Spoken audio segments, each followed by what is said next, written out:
Mendidik anak-anak berkebutuhan khusus bukanlah perkara yang mudah untuk dilakukan seorang guru. Tentu saja diperlukan kesabaran lebih dan ketelatenan dalam mengajarnya.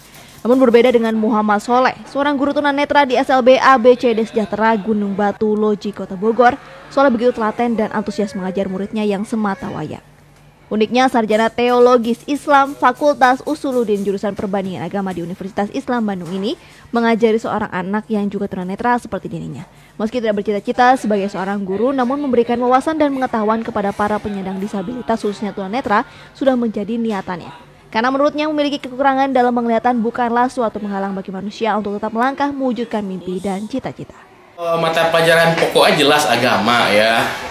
Dulu kan saya kira waktu masuk sini saya kira cuma agama aja, tapi ternyata juga saya diminta yang lain. Nah, karena diminta yang lain artinya makanya saya pilih yang saya ngerti kayak PKN, IPS, IPA biarpun saya nggak ngerti tapi adalah sedikitnya gitu. PLH itu pendidikan lingkungan hidup. Ada itu kan masih ada sangkut pautnya ke IPA, ke IPS masih ada. Soleh berpesan kepada seluruh masyarakat, khususnya para penyandang disabilitas agar tidak berputus asa dan patah semangat dalam menjalani hidup.